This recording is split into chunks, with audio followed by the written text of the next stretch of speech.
చాలామంది అవసరం లేకుండా కాల్షియం టాబ్లెట్లు వాడేస్తూ ఉంటారనమాట. అంటే అదొక మల్టీవిటమిన్ లాగా కాల్షియం టాబ్లెట్లు తీసుకోవడం చాలామందికి అలవాటు. సో ఈరోజు అసలు కాల్షియం టాబ్లెట్స్ ఎవరు వాడాలి అన్న దాని గురించి మాట్లాడుకుందాం. మన బాడీ ఎలా డిజైన్ చేయబడింది అంటే, ఎప్పుడైతే ఎవరన్నా హెల్దీ డైట్ తీసుకుంటే కనుక ఆ హెల్దీ డైట్లోనే మన బాడీకి సరిపడా కాల్షియం దాని ద్వారానే మనకి వచ్చేస్తుంది అనమాట. సో కాల్షియం టాబ్లెట్స్ అనేది చాలా కొన్ని సందర్భాల్లో కొంతమంది మాత్రమే, అది కూడా స్పెసిఫిక్ టైం మాత్రమే వాడాల్సి వస్తుంది. First pregnant women.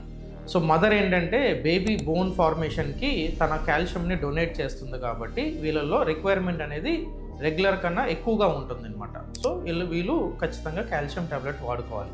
అలానే డెలివరీ తర్వాత చాలామంది కాల్షియం టాబ్లెట్లు ఆపేస్తారు, ఎందుకంటే డెలివరీ అయిపోయింది కదా అని చెప్పి. కానీ ఎప్పుడైతే మనం బేబీకి ఫీడ్ ఇస్తామో అలాంటప్పుడు ఫ్రాంక్లీ ప్రెగ్నెన్సీలో టైం కన్నా కూడా ఫీడింగ్ టైంలోనే కాల్షియం రిక్వైర్మెంట్ అనేది ఇంకా ఎక్కువగా ఉంటుంది. సో వీళ్ళు కూడా ఖచ్చితంగా కాల్షియం టాబ్లెట్లు యూజ్ చేసుకోవాలి. పోస్ట్ మెనోపాజల్ ఉమెన్ అంటే లేడీస్ 45 ఇయర్స్ నుంచి 50 ఇయర్స్ మధ్యలోని ఎప్పుడైతే వాళ్ళ నెలసరి ఆగిపోతుందో దాని అర్థం ఏంటి అంటే ఈస్ట్రోజన్ అనే హార్మోన్ అనేది తగ్గిపోయింది అనమాట. సో ఎప్పుడైతే ఈస్ట్రోజన్ అనే హార్మోన్ తగ్గుతుందో బాడీలో బోన్ స్ట్రెంత్ గ్రాడ్యువల్గా తగ్గిపోతుంది. సో ఇది ప్రివెంట్ చేయడానికి పోస్ట్ మెనోపాజల్ ఉమెన్ కూడా కాల్షియం సప్లిమెంట్స్ని యూజ్ చేయాలి. ఫోర్త్, ఆస్టియోపోరోసిస్ డయాగ్నోజ్ అయిన వాళ్ళు, అంటే ఆల్రెడీ ఒక 60 ఇయర్స్ వచ్చిన తర్వాత 65 ఇయర్స్ వచ్చిన తర్వాత బోన్ స్ట్రెంత్ చెక్ చేసుకోవడానికి డెక్సా స్కాన్ అన్నది చేయించుకుంటాం. బోన్ స్కాన్లో ఆస్టియోపోరోసిస్ అన్నది నిర్ధారణ అయిందో వీళ్ళు విటమిన్ డితో పాటు కాల్షియం సప్లిమెంట్స్ కూడా వాడాల్సి వస్తుంది.